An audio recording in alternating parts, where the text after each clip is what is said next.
السلام علیکم پیارے دوستوں اور بچوں، آج کی کہانی کا نام ہے انکہی انسنی۔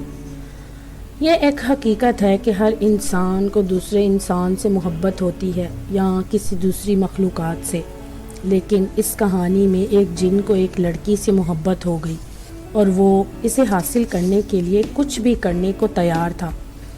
یہ کہانی نجیب آباد کے ایک چھوٹے گاؤں کی ہے۔ گاؤں میں ایک اونچی حویلی تھی۔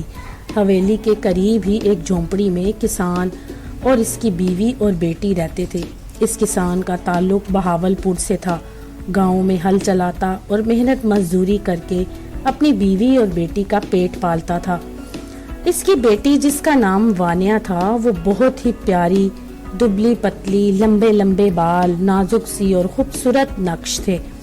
یوں ہی خاموش اور الگ تھلگ رہتی تھی۔ کسی سے اس کی دوستی نہ تھی۔ اس کے اس مزاج کی وجہ سے کوئی اس کے قریب بھی نہیں آتا تھا۔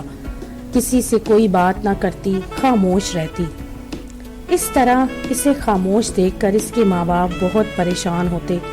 ایک دن اس کے ماں باپ نے اسے خالہ کے گھر بھیجنے کا فیصلہ کیا اور دوسرے ہی دن نجیب آباد بھیج دیا تاکہ وہ وہاں اپنے کزن کے ساتھ کچھ دن گزارے گی تو چاقو چوبند ہو جائے گی۔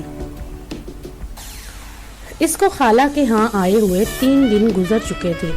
شبانہ نے سیر و تفریح کا پروگرام بنایا اور سیر و تفریح کے لیے روانہ ہو گئے۔ نجیب آباد کے چاروں طرف پہاڑ اور اس کے چاروں طرف لمبی لمبی گھاس تھی۔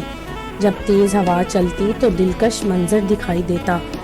سب اس دلکش منظر کا لطف اٹھاتے اور مزے کرتے۔ پہاڑی کی دوسری طرف ایک بڑا سا ہوٹل تھا۔ سب نے مل کر اپنی اپنی پسند کی چیزیں کھائیں اور پھر باغ کی سیر کو نکل پڑے۔ باغ کی ایک جانب پانی کا چشمہ تھا اور دوسری جانب ایک بڑا سا نیم کا درخت تھا اور پورا باغ پھولوں کی طرح پودوں سے بھرا ہوا تھا۔ بہت سارے پھلوں کے درخت تھے۔ تھوڑی دیر سکون کی سانس لینے کے لیے وانیہ درخت کے نیچے بیٹھ گئی۔ اسے باغ کا منظر ایسا بھایا کہ وقت گزرنے کا احساس ہی نہ ہوا اور اس وقت تقریباً سورج غروب ہو چکا تھا، اس لیے سب گھر کو روانہ ہو گئے۔ باغ کے دلکش منظر اسے اس طرح بھا گئے تھے کہ گھر واپس آنے کے بعد دوسرے دن پھر باغ پہنچ گئی۔ وہ درختوں کی خوبصورتی میں مگن ہو گئی۔ کچھ دیر ٹھہرنے کے بعد وہ گھر پہنچی تو خالہ نے پوچھا، کیا بات ہے بیٹی، اتنی خوفزدہ کیوں ہو؟ کچھ نہیں خالہ جان، واپس آ رہی تھی کہ اچانک میرے پیچھے سے ایک آواز آئی، سنو وانیہ، کسی نے میرا نام لے کر پکارا تھا۔ میں حیران تھی کہ اس ویرانے میں مجھے کس نے آواز دی۔ پلٹ کر جب دیکھا تو حیران رہ گئی۔ ایک نوجوان لڑکا جس کی عمر تقریباً 24-25 سال ہوگی، گوری رنگت، آنکھیں بڑی بڑی، میرے سامنے کھڑا تھا۔ اس نے کہا، وانیہ، میں تمہیں پسند کرتا ہوں۔ یہ سن کر وانیہ جواب دیے بغیر تیز تیز قدم اٹھاتی ہوئی گھر کی جانب چل پڑی۔ وہ خوف زدہ ہو چکی تھی۔ وہ چاہتی تھی کہ رات ہونے سے پہلے وہ گھر پہنچ جائے۔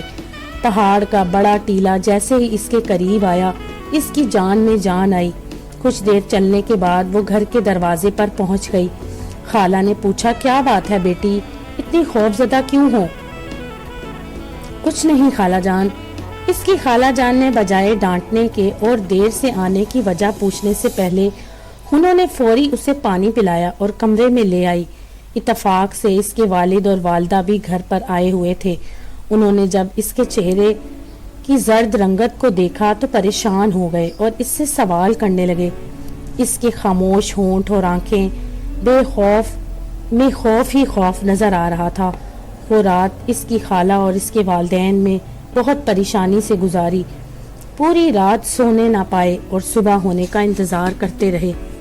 صبح کو اس کی والدہ اسے گھر کے پاس ہی ایک مسجد میں امام صاحب کے پاس لے گئی۔ وہاں بھی اس نے اپنی خاموشی نہ توڑی۔ مسجد کے امام صاحب نے قرآنی آیت پڑھنے اور کچھ تعویذ وغیرہ دینے سے اس کی طبیعت میں تھوڑی بہتری ہو گئی۔ وہاں بھی اس نے اس واقعے کے بارے میں کسی کو کچھ نہ بتایا۔ اس کے دل میں ڈر اور خوف نے جگہ بنا لیا تھا۔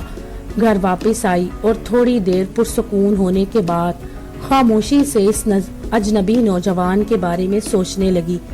سوچتے ہی سوچتے اس کی آنکھوں سے وہ ڈر خوف ختم ہو چکا تھا۔ اور اس کے دل میں اس اجنبی کے لیے چاہت کی ایک کرن ابھری اور کچھ دیر تک اس کی باتوں کو یاد کرتی اور سوچتی کہ شاید یہ ایک خواب ہے۔ کچھ دنوں کے بعد اس کی طبیعت ٹھیک ہونے لگی اور پھر وہ خوش و خرم رہنے لگی۔ اس کی والدہ مطمئن ہو گئی کہ وانیا کے والد سے کہہ رہی تھی کہ نجیبہ آباد کی آب و ہوا اس کو راس آ گئی ہے۔ ایک دن شام میں جب اس نے دروازہ کھولا تو اچانک اس نے ایک نوجوان کو سامنے کھڑا پایا تو پریشان ہو گئی۔ وہ گھبرا کر بولی، تم یہاں سے چلے جاؤ، اگر کسی نے تمہیں دیکھ لیا تو خیر نہیں۔ اسے اس بات کا ڈر تھا کہ اس کے پیچھے سے کوئی نہ آ جائے۔ لاکھ منع کرنے کے باوجود اس نے ایک نہ مانی۔ پھر وانیا نے وعدہ کیا کہ میں کل شب تم سے ملنے باغ ضرور آؤں گی۔ یہ سن کر وہ واپس چلا گیا۔ دوسرے روز وہ باغ گئی تو اس نے باغ کے چاروں طرف دیکھا تو اسے کوئی نظر نہ آیا۔ پھر اس نے ڈرتے ہوئے لمبی سی آواز دی کہ آپ کون ہیں اور کہاں ہیں؟ آپ مجھے نظر کیوں نہیں آتے؟ میں آتش ہوں اور تمہیں پسند کرتا ہوں۔ وہی باتیں، وہی آواز۔ یہ سن کر اس کی سانسیں تھم گئی اور دل کی دھڑکن تیز ہو گئی۔ آتش کو دیکھا اور اپنے ہوش کھو بیٹھی۔ وہ صرف اسے محسوس کر رہی تھی کہ اس کے ارد گرد خوشیاں اور چاہتوں کے نئے جذبے مچل رہے تھے۔ تھوڑی دیر بعد اس نے آتش سے کہا، اجازت چاہتی ہوں۔ تو اس نے کہا، پھر کب آؤ گی؟ میں تم سے ملنے آتی رہوں گی۔ چند قدم چلنے کے بعد جب اس نے مڑ کر دیکھا تو وہ غائب ہو چکا تھا۔ اس وقت بھی اسے کچھ خیال نہ آیا۔ گھر پہنچنے کے بعد جب وہ اپنے کمرے میں اکیلے خود سے باتیں کرتی، ہنستی مسکراتی رہتی، جب وہ سب سے چھپتے چھپاتے دبے پاؤں گھر کے دروازے سے باہر نکلی تو اس کے والد نے اسے دیکھ لیا اور اس کا پیچھا کیا۔ والد نے دیکھا کہ وہ باغ میں کسی سے باتیں کر رہی ہے، لیکن اس کے سامنے کوئی نظر نہیں آ رہا۔ یہ دیکھ کر اس کے والد اس کے پاس گئے اور کہا، تم کس سے باتیں کر رہی تھی؟ کیا پاگل ہو گئی ہو؟ تیز آواز اور غصے سے کہا۔ ہاتھ سے پکڑ کر اسے گھر لے آیا اور گھر والوں نے اسے باہر جانے پر پابندی لگا دی۔ ایک دن اچانک اس کے گھر کے سامنے سے امام صاحب کا گزر ہوا اور ان کی نظر آتش پر پڑی تو وہ غصے سے آگ بگولا ہو گئے اور اسی وقت وانیا کی نظریں بھی ان پر پڑیں۔ ایسے میں آتش بوکھلا گیا اور خوف کے مارے 2 قدم پیچھے کی طرف ہٹ گیا۔ امام صاحب نے کہا، تم جن ذات یہاں کیا کر رہے ہو؟ مجھے پتا تھا کہ تم اسے پریشان کرو گے، لیکن آج تم نے اپنے آپ کو ظاہر کر دیا۔